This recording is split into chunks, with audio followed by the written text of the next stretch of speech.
Hello, everybody. It's time for Structural Noetic Astrology on Sunday.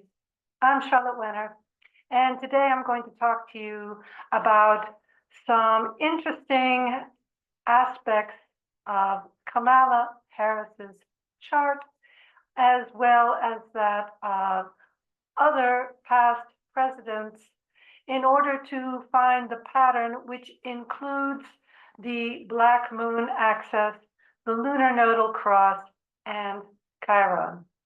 This was really a surprise to me when I came across it. I've been interested in seeing her chart as structural noetic astrology uses it, as most of the charts you see on social media do not include the full range of factors which we use.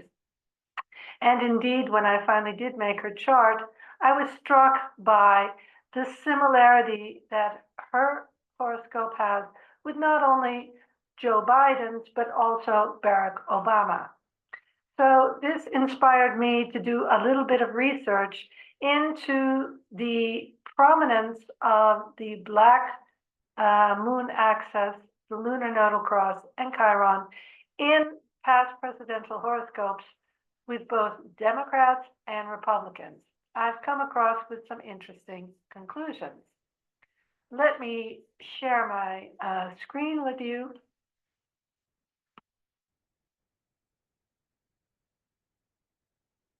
And then put on the presentation view.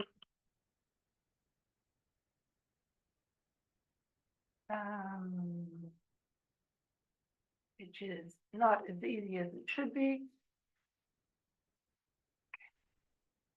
And let's talk about Kamala's laugh, because that was really what inspired me to start looking at her horoscope. So this is going to be a look at prominent factors in both Democratic and Republican presidential charts since 1980.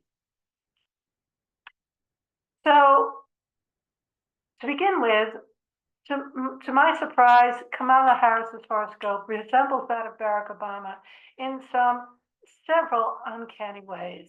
Yet her signature laugh is quite in contrast with Obama's more statesmanlike manner of communication. So I was curious, what is it about the two charts which is different, and what is the same? By reviewing the presidential charts since 1980, I found out that the Black Moon and the lunar nodal cross hold prominent and or significant positions in all of the charts, and that Chiron appears prominently in the Democratic charts. So this last factor is, of course, rather interesting to ask, well, why would that be true with the Democrats and not the Republicans? It should be said before I go any further that the Black Moon is considered in a manner different to the way other astrological schools use it. The Black Moon is considered to be a point of intensely focused consciousness with which the individual is born, and which is not conditioned or taught, or it is a unique expression of universal consciousness, and that this is not acceptable to the environment because it has not been conditioned. So the expression is not acceptable by others. So the person has to develop a more socially acceptable persona, and this is represented by the point opposite of the Black Moon, Priapus. So this axis is also the driving force behind people's motivation to become conscious, to become self-conscious, to become who they really are, to be conscious of who they are instead of the social persona which they have developed. And in that sense, it is like a higher expression of the sun. It is the sun without the ego And that is the driving force of the black moon. So this is a very important aspect in a chart, and it is an underlying driving factor through everything we do. We learn more about ourselves by having it reflected back to us, and the more we're able to integrate those experiences into conscious, the more we can become authentically ourselves.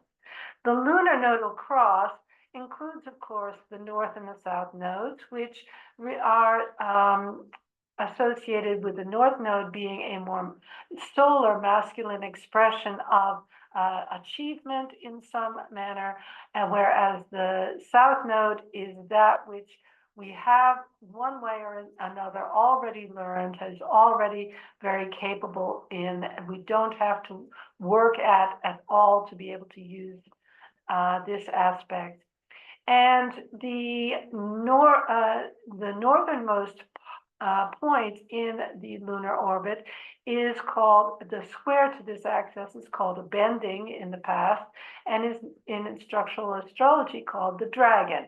And this is the point of ultimate fixation, ultimate finality of anything that you create.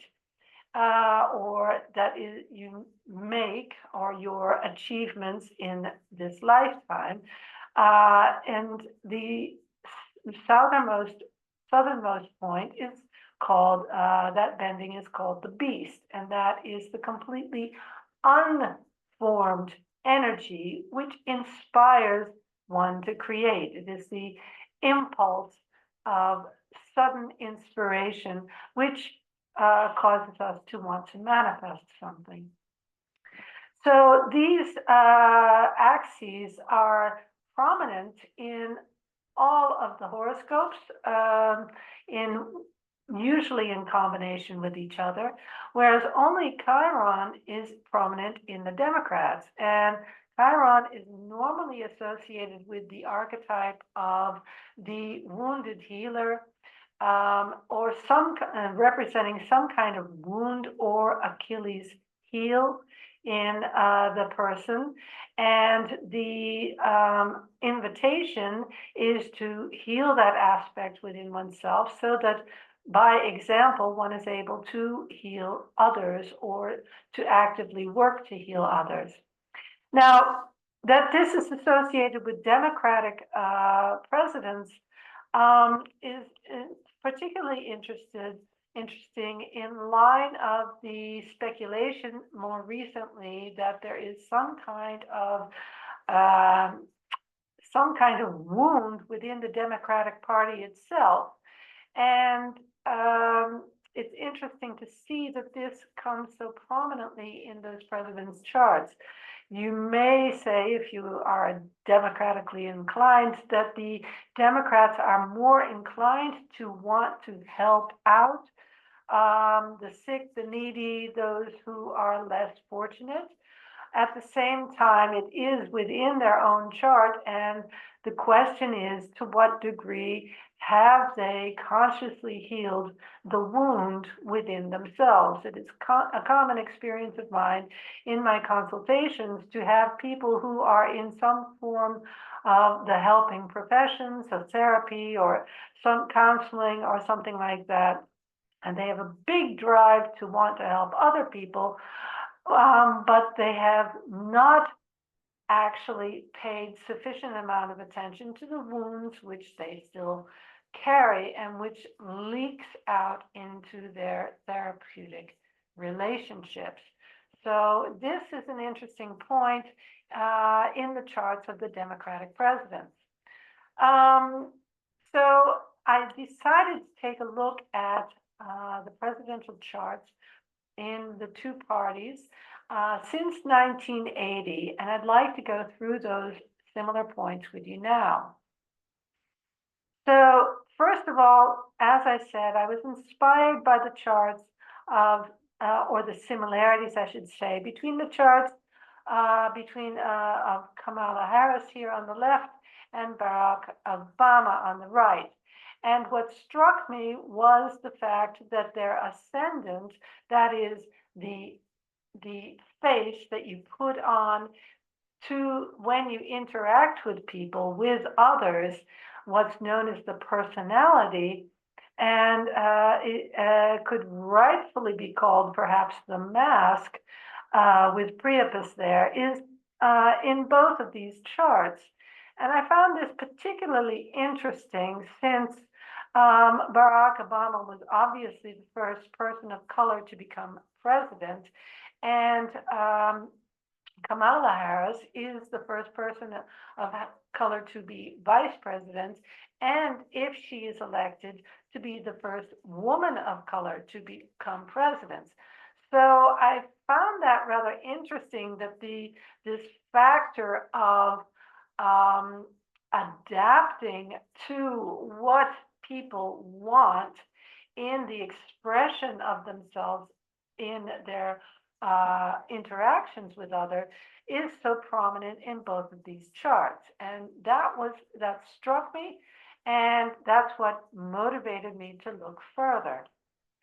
So the first charts I looked at were those of the Republicans. This is the chart of Ronald Reagan. And I have used the time which their family astrologer used and found to correlate with every major event in his life. There is a great deal of controversy about his birth time, as it does not appear on his birth certificate. And the chart that appears in Astro.com, for instance, has a double D rating. So that gives him a Sagittarius ascendant. But I chose to use this specifically because, well, he was elected for 2 terms and was extremely popular in that regard. And that would indicate that he has strong presidential placements in his horoscope, which is not so much the case with the Sagittarius chart. Whereas here you see he has the North Node prominent in the 10th house, and his sun is also angular on the descendant. You also see that the moon is conjunct his North Node. Nancy Reagan was a very strong influence, and that the ruler of the chart, a ruler of the MC, I should say, is Venus, and that's conjunct Chiron here. But I think, in my perspective, he would have projected this onto his partner, that is Nancy, in her role, altruistic role. Ronald Reagan himself was not so much concerned with, in his policies, with those who could be said to be less fortunate, whereas his wife was very altruistic. You see a similar trend here in the chart of his vice president and then later president, George Bush Sr. You see that the sun is prominent in house 10.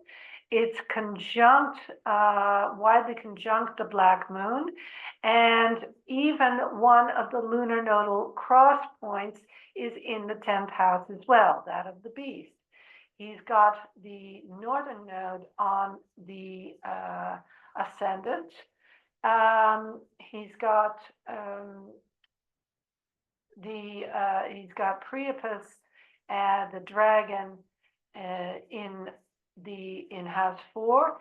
And what is interesting to me is that the ruler of his MC, Venus, is here in the 11th house conjunct the black sun, which I very much see in the charts of world leaders or people involved with world organizations, world issues. and also conjunct Pluto, and his Mars conjunct the South Node in the seventh house. These two placements speak to his war on terror after, of course, 9/11. Likewise, Chiron is not very prominent in this chart at all. You see it here in the ninth house, and there is no particular ninth house ruled by Mars here in the seventh. So that's something that he, I think, pretty much projected on to the others and foreigners. Then we, go back to, sorry, missed that a little bit. George Bush Sr. Now, this is the only Republican chart which really doesn't have much angular strength. You see that the north-south nodal axis is conjunct, widely conjunct, or that is in the same house with Black Moon and Priapus. But it is not linked so much to the house, the first house or the MC, although it does make a square to Mars in the second, which is a rather removed link to the ruler of the MC. You also see the Sun is in the 12th house conjunct the Black Moon again, a Black Sun, excuse me. Another theme that his father had, that strong placement with the Black Sun. And it may be that he was elected more as the son of, rather than because of his own personal presidential strength. Chiron he has here with the moon, which is also conjunct Jupiter, again pointing to the first lady taking over the altruistic work in this Republican president's term of office. And she was a teacher, and she also advocated literacy programs, reading programs for underprivileged children, which is clearly related to the Jupiter literary placement here and teaching placement in house 3. Then we have Donald Trump, of course. We've got the Sun, the North Node, and Priapus all in the 10th house, and the Black Moon conjunct the ruler of the 10th house, South Node, and Moon. So this is a really very strong placement, and indicates also that, well, while his Sun and North Node are conjunct the adaptable or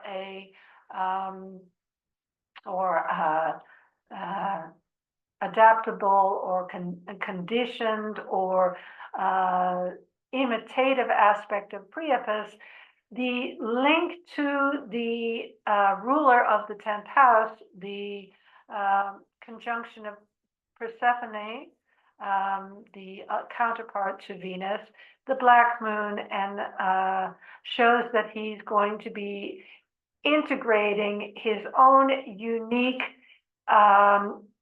insights into what the homeland there in house 4, so what the country, what really needs. And he's going to be a strong champion of national sovereignty.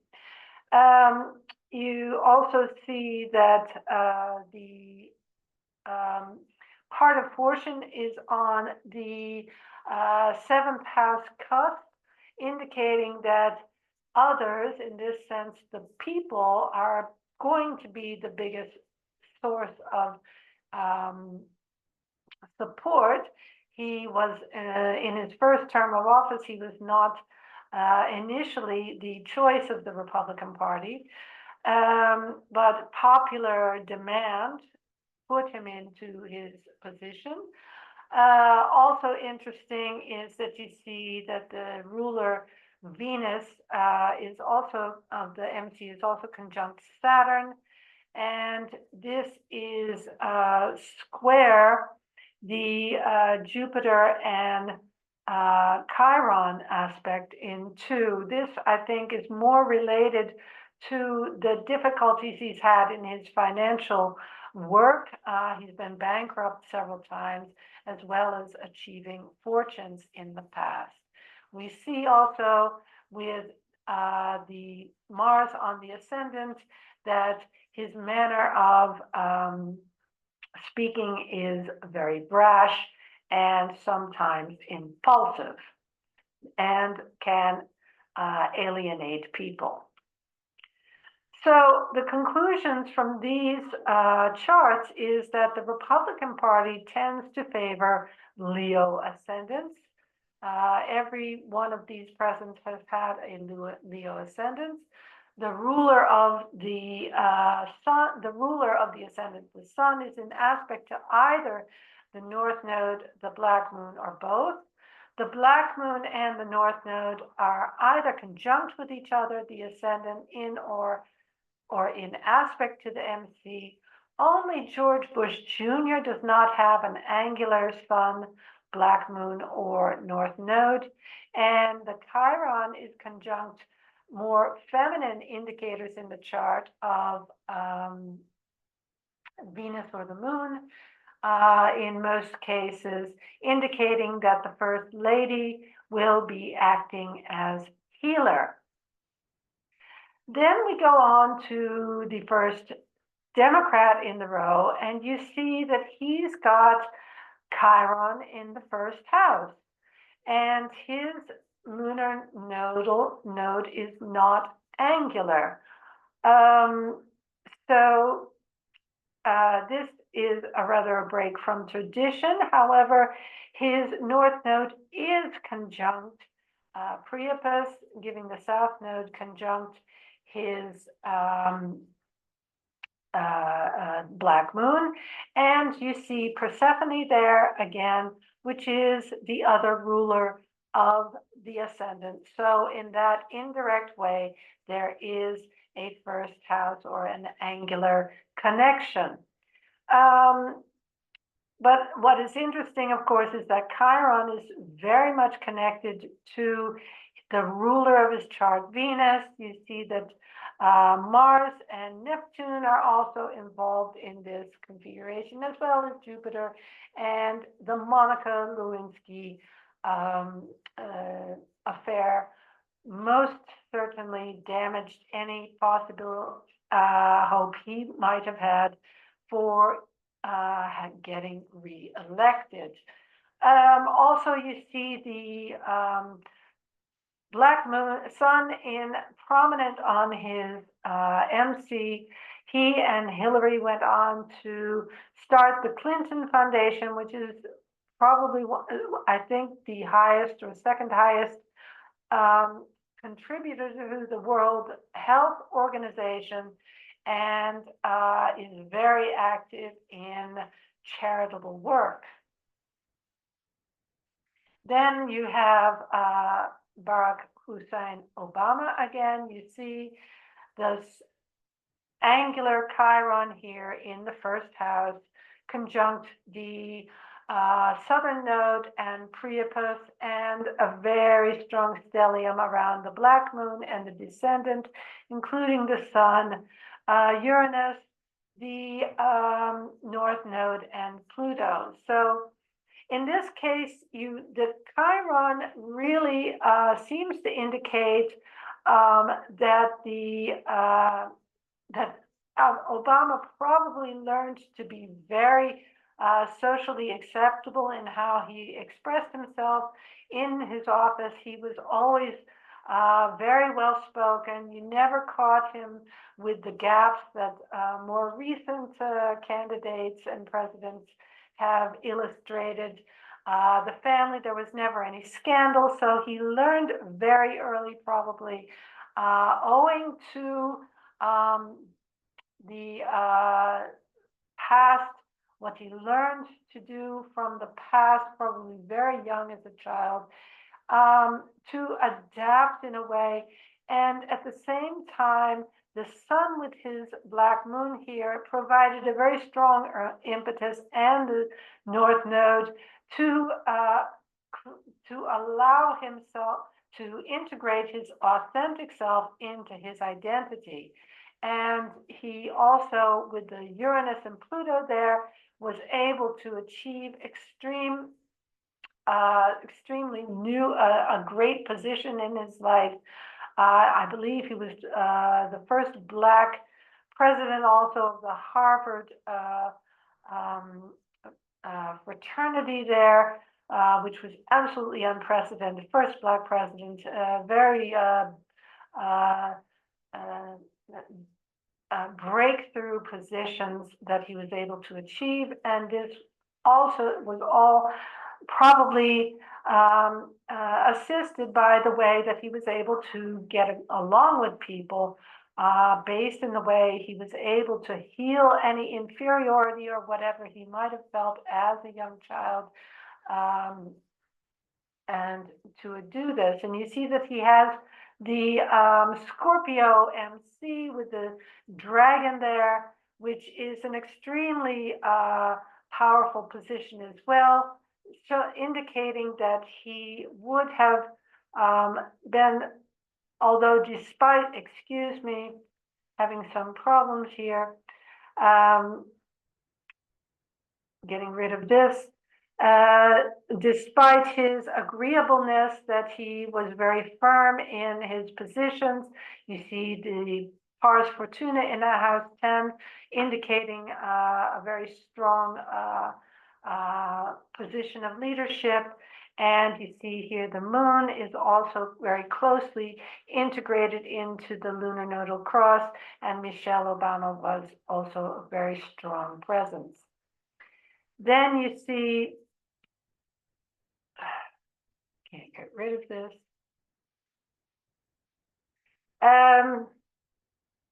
Good. Can't get rid of this now.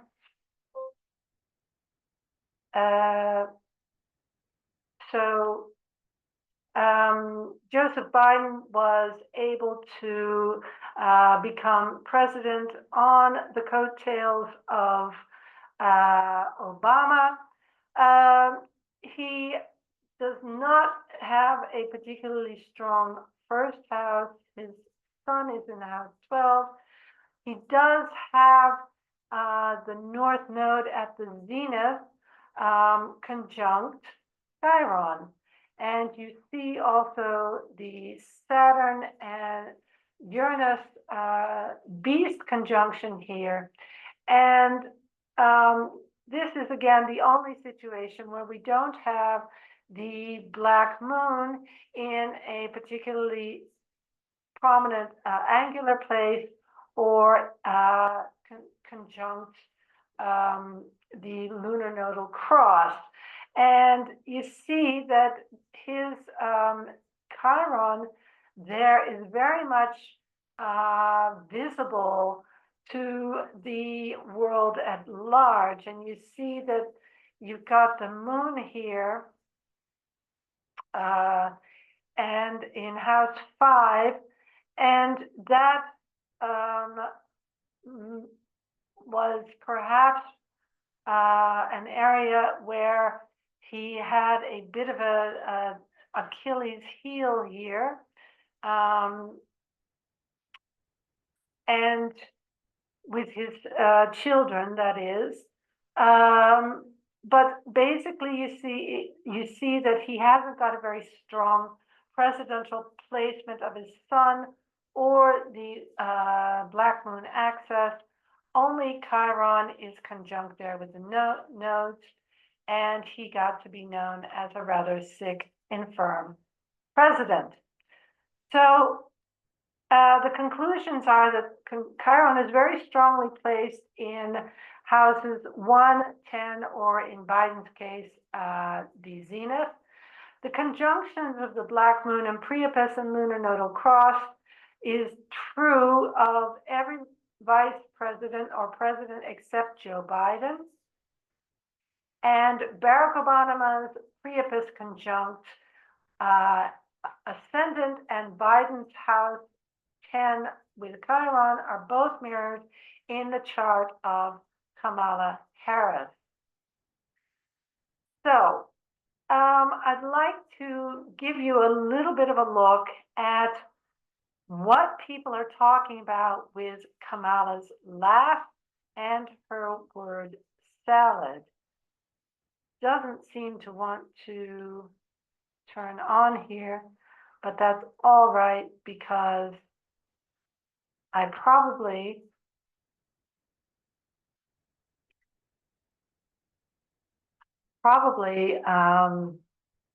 would not be able to upload this to YouTube anyway. So going back to the PowerPoint.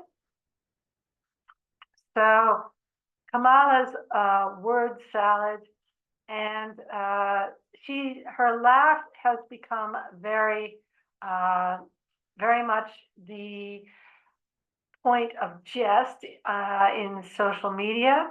I had a nice film here, but it doesn't look like it's going to play here. So let's go on and take a look at her horoscope. You see here, like I said, the Priapus conjunct her ascendant, but you also see the North Node is there, whereas her South Node is at the Black Moon, indicating that she is the principle of rejection that the Black Moon often represents is very much a part of her past, what she has learned, and that she has to learn to somehow adopt her personality, herself, to what people want to, what is acceptable to people. And many people are very much repelled by the way she constantly laughs or giggles at the most inappropriate moments. She also has, like Biden, a angular Chiron and widely conjunct the beast, meaning that her wound is not at all or very much not very controlled, but that it's or focused, or that it's there for the world to see. So there's a possibility that this laughter is purely the result of nerves.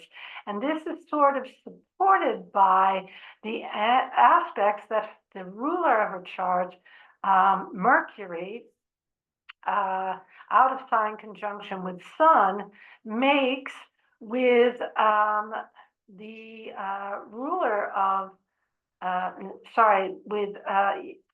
with Venus and Pluto and Uranus and the dragon. So the dragon is that extreme fixation, that absolute summit of manifestation. And in personality terms, it tends to be experienced as a type of inner perfectionism in which the person has such unreachable standards for themselves that it makes them feel extremely inadequate. And this is highlighted by these planets' placements in Virgo, which is perfectionist in itself. And Venus here is related to her desire to be liked. And this is conjunct Pluto and Uranus, which makes it very unpredictable. And these are all in an sesquiquadrate with her moon, her emotions, which is an opposition to the sun and Mercury. So when she feels stress, stress from the Uranus Pluto about not being liked, of not being good enough, and she has to talk with people, she erupts in these word salads in which she repeats the same words over and over. She says things like, you don't fall out of a coconut tree, or the passage of time is important because it's the passage of time, and we have to be aware that this time is part of the passage of time. She literally says things like that. And this is all the result of the extreme tension that this stellium in Virgo represents in the half square to her chart's ruler Mercury, and the opposition and sesquiquadrates to her emotions in brash Aries. So what we can conclude from all this, to paraphrase Hamlet, there seems to be something wrong in the Democratic Party. If the prominence of Chiron in the charts is any indication of, quote, the familial wound, as is my experience, I very much in my consultations see that a prominent Chiron in people's charts is linked to some kind of family Achilles heel, in some way that the child is being asked to somehow do things, or is motivated to do things that people in the familial past have been limited in or were unable to pursue, so that it's some kind of wound. I mentioned the wound of the Democratic Party. And this is showing up in all of these charts very prominently, either in their first house or in the 10th house of presidential office. The same pattern of the conjunction between the ascendant as personality and Priapus as the principle of extreme adaptability, malleability, conformation to the requirements of other people and society in the charts of both Obama and Harris suggest that they are in some ways poster representatives of the downtrodden minorities, which the Democrats hope will win votes. It worked with Obama because his Chiron was in House 1 with the South Node, indicating that he had done some healing of it, and his North Node with the Black Moon Sun, indicating the drive to incorporate his uniqueness and authenticity in his identity. With Harris, Chiron is in House 10 with the Beast, and the wound is open for public inspection. Her North Node with Priapus indicates that her challenge is to present herself in a manner people appreciate. Her laugh is the result of the semi-square of the ruler of her ascendant Mercury in Scorpio in 5, to the perfectionist Virgo Venus, Pluto, and Uranus in 4, and the sesquiquadrate to the moon in brash Aries in 10. So that was my take on the presidential candidates, with the difficulty in self-expression that both Biden and now Harris are experiencing. It seems that it's very likely, as well as the strong presidential placements that Trump has and that are not so favorable for Harris, seems to me that she is not going to win the election, and that there will be a second term for Donald Trump. Thanks for joining me, and hope to see you again soon.